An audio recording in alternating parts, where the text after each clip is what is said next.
Hoje a nossa visita é na casa Norival de Freitas. Nós vamos acompanhar como estão as obras. E para você ver, o tapume inteiro passa a história da casa e como ela vai ficar. Vamos lá?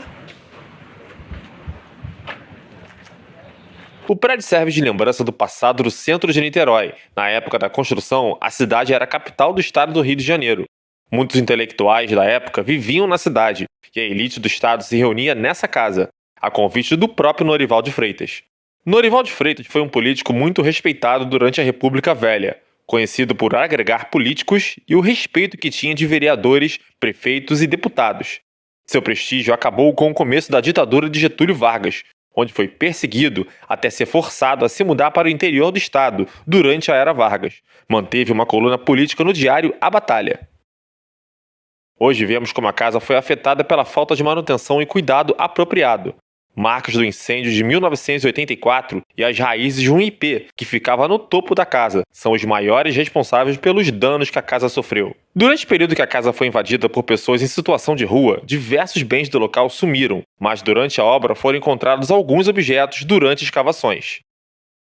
As obras estão sendo feitas de fora para dentro, garantindo a estrutura do prédio, enquanto as decisões sobre os detalhes internos estão sendo finalizadas. As obras na casa Norival de Freitas estão avançando. A previsão de término das obras é em dezembro de 2024. Nós estamos acompanhando, porém em segurança. O arquiteto restaurador responsável pela obra é Anderson Miranda, que nos acompanhou na visita pela casa. Aqui a gente consegue ver já o antes e o depois, por exemplo, ó. Aqui, quando já está todo restaurado, esse aqui já foi regenerado, ó, então a gente já consegue identificar que esse não é original, esse aqui não é original, né? É uma recomposição volumétrica de todo ele, então você consegue ver o fino acabamento e o detalhamento, né, desses ornatos, então um idêntico ao outro, então todos esses acabamentos são tudo refeito. Antes da gente fazer o próprio reboco da fachada norte, a gente fez essa análise para depois dessa análise fazer o traço. Então a gente tem toda uma análise para primeiro efetivamente executar. Andando pelo canteiro de obras, podemos ver o avanço dos trabalhos e os danos sofridos ao longo do tempo. E essa madeira que está toda queimada aí é pio de riga, madeira nobre, a gente consegue identificar pelos veios dela ali, ó. Naquela ponta ali, ó, você vê que ainda tem resquício ainda da árvore, né? Da árvore. Então a gente ainda vai, depois que assim que a gente consolidar, na verdade, fazer a amarração do trilho todinho da alvenaria, aí sim a gente vai poder tirar totalmente toda essa raiz, fazer a destoca completa dela. Ó, aqui dá para ver até mais nítido que não é uma rachadura, né, gente? Aí já é uma frecha de tão grande.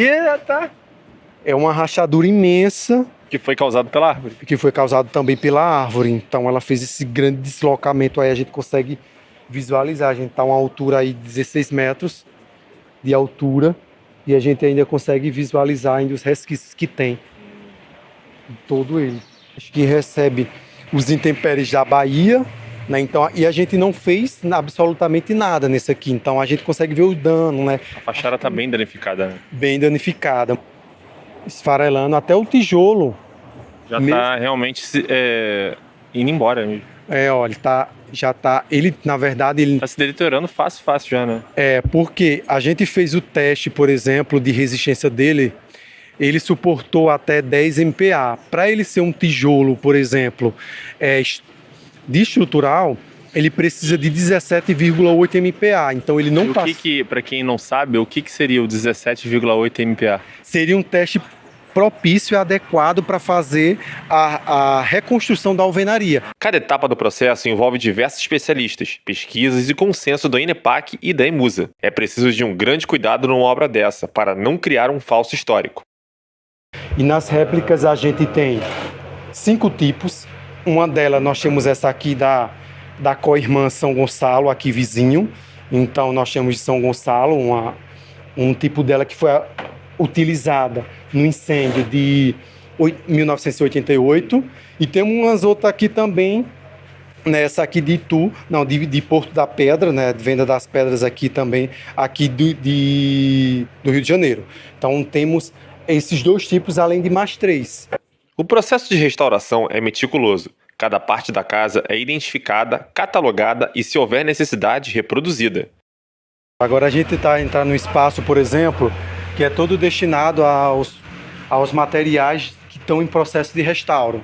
E aqui a gente tem o inventário e a catalogação de todo o material da obra, desde as telhas, os ornatos de argamassa, os ladrilhos hidráulicos, azulejos, cerâmica, capitel de ferro fundido, corrimão, guarda-corpo, todos os elementos, até parte das quadrilhas de madeira também está aqui. E os elementos que a gente está em reprodução, começando a reprodução das novas peças de ornatos de argamassa. Algumas vão ser restauradas e outras vocês vão ter que fazer do zero, é isso? Isso, correto. Então a gente está aqui para vocês terem uma ideia, né? A gente começou aqui a fazer as novas peças de ornatos de argamassa. Então a catalogação segue a mesma também. Então a gente vai lá, faz o protótipo dele aqui, o primeiro a gente tem com a borracha de silicone, a gente faz aqui o primeiro molde. Depois, quando desenforma, a gente cataloga e tem exatamente esse tipo de peça. A gente cataloga protótipo 2, número da peça, a flor cornija japonês, por exemplo, ornamento fitomórfico, né, são esses elementos baseados na natureza. Ele está situado na janela 1, fachada leste, e a gente coloca a composição dele, né, o traço que está sendo feito, que é cimento branco, cal e areia fina. E aqui a gente já começou também a fazer um novo protótipo baseado nesse aqui. Então a gente faz aqui, tem outra composição também. Então começa com aquele, vai para esse e volta para esse aqui, para manter uma linearidade com relação à reprodução. A gente tem ponto estratégico. Nas originais, a gente vai colocar aonde o usuário consiga visualizar a olho nu, como por exemplo na varanda térrea. A varanda essa aqui da fachada norte, então a olho nu a varanda é baixinha, então você vai ver todas as originais ali. Então, já na varanda do pavimento superior, a mesma coisa. Quando você subir, por exemplo, no primeiro pavimento, você vai conseguir visualizar todas as originais. Já as novas e essas, por exemplo, que foram limpas e restauradas, vão estar onde o usuário não consegue visualizar. Então, a gente vai mesclar para que o próprio usuário, né, consiga identificar o que é réplica e o que é original. A restauração está progredindo rápido e o cuidado é essencial para recuperar parte da nossa história. No dia a dia a gente consegue identificar cada coisa e cada evolução, né? Seja das fachadas, seja dos ornatos, as etapas que vão sendo vencidas, e a gente vai realmente conseguindo dar um resultado ainda melhor para entregar uma obra de acordo com o que a população niteroense merece.